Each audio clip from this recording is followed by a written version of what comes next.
Well, hey, it's Pastor Greg, and today is a good day. Thanks for joining me today. Hey, church family. So it's been a couple of weeks. I haven't done one of these videos, I think, since like the middle of July, just the way it's worked out. Had a couple of weeks of holiday, which was fantastic.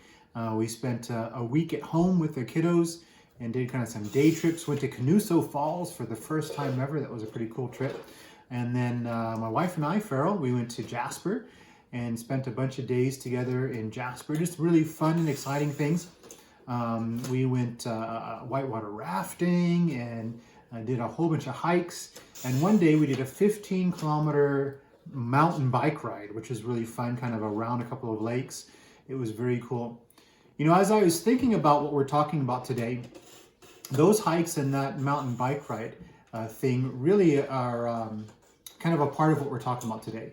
So if you've been watching along for a while, we've been in the book of Hebrews, going all the way through the book of Hebrews up to chapter 11. We finished that chapter, again, several weeks ago. And this week we're in chapter 12. Chapter 12 is kind of the climax of the entire book of Hebrews. So the whole point of the book of Hebrews kind of can be summed up right in the very beginning. And so if you look in Hebrews chapter 1, you see the purpose of the author of Hebrews writing this, okay? So here's what he says. Right in the beginning, he says, "In the past, God spoke to our forefathers through the prophets at many times and in various ways, but in these last days, he has spoken to us by his Son, whom he appointed heir of all things, and through whom he made the universe. The Son is the radiance of God's glory and the exact representation of his being, sustaining all things by his powerful word." And he says, after he had provided purification for sins, he sat down at the right hand of the majesty in heaven. So Jesus became as much superior to the angels as the name he has inherited is superior to theirs. So the whole point of the whole of the book of Hebrews is that Jesus is the one and only most important being in the entire universe. Better than the prophets that used to lead us and guide us, better than the angels. Later on, he speaks about the priests, better than all the priests that have ever come, better than everything and anything that has ever existed is Jesus. Jesus is greater than all things ever. So that's the whole point of the book of Hebrews, is that Jesus is the focus of all things. So here he goes into Hebrews chapter 11 and begins to talk about what faith is. He says that faith, here, let me just read it for you here. In Hebrews chapter 11, the author says, "Faith is being sure of what we hope for and certain of what we do not see."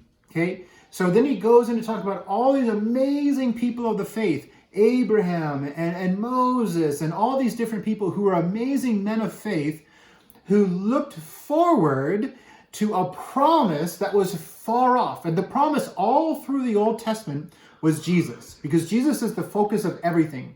And so for all these men of faith and women of faith, men and women of faith, they all looked forward to the coming of the Messiah. And many of them died, of course, all of them in the Old Testament died before they saw the coming of the Messiah, Jesus Christ. The author of Hebrews says all these people, all these men and women of faith did what they did, trusting that God was going to fulfill the promise of bringing the Messiah, Jesus.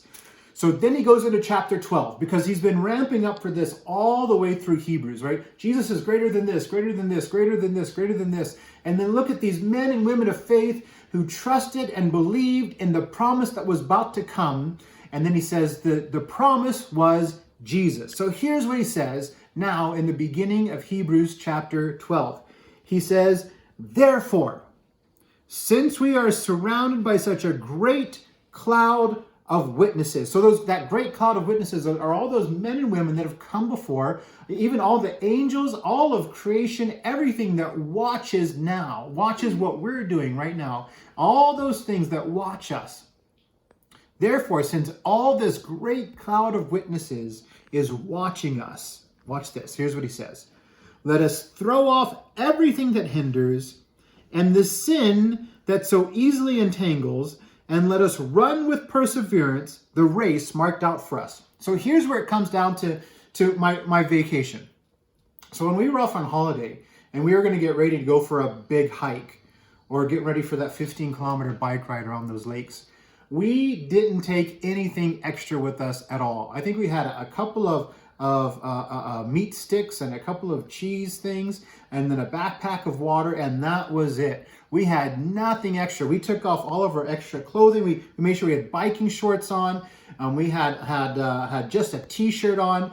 We made sure that we put off everything before we rode that bike. Can you imagine if Farrell would have put on her Sunday dress? She doesn't wear a dress most Sundays, but imagine if she had this long old dress on. And imagine if I were to put on my dress shoes and my best suit. And we were to begin to grab all the things from our suitcases and our luggage and all of our stuff. And we began to put all that stuff on us and then get onto our bikes to do a 15-kilometer mountain bike trail. Imagine if we had done that. That would be insane, right? That just wouldn't make any sense. We put off everything that would entangle us, everything that would trip us up, everything that would stop us from being able to finish that race. We took it off and got rid of it and only took the bare essential things that we needed. That's what the author of Hebrews here is saying. Let us throw off everything that hinders and the sin that so easily entangles. Anything and everything that stops us from being able to run the race that's marked out for us. Anything that stops us from being able to do that, get rid of it. Everything from the past, all the stuff that's holding you back, all the stuff from your current life that's holding you back, everything that stops you from seeing Jesus, get rid of it. Here's what he says. Let us run the race. Let us run with perseverance the race marked out for us. Let us fix our eyes on Jesus, the author and the perfecter of our faith. Let us fix our eyes on Jesus. Hey folks, listen. There is nothing else in this entire world that is as important as following Jesus. There is nothing else in this entire world that is as important as fixing our eyes on Jesus and running the race ahead of us with perseverance. So let me encourage you this week. I encourage you to read Hebrews chapter 12 this week. There's a lot more in it. I just brushed the surface at the beginning of it, but that's the whole crux of the entire conversation through the book of Hebrews is in that very first part of chapter 12. That we are surrounded by a great cloud of witnesses. Let us throw off everything that hinders us. Get rid of all the sin that so easily entangles us. And let us fix our eyes on Jesus and run the race. So I encourage you this week as you go, as you do what you do, whatever it is, whether you're going to work, whether you're looking after your kids, whether you are a kid, whatever it is, focus on Jesus and do everything that is in front of you with great perseverance, running the race marked out for you. So I bless you. I bless you to see Jesus this week. I bless you to run the race well. I bless you to get rid of all the stuff that hinders and entangles. I bless you to see Jesus. All right, blessings on you. We'll see you again next week. Have a good day.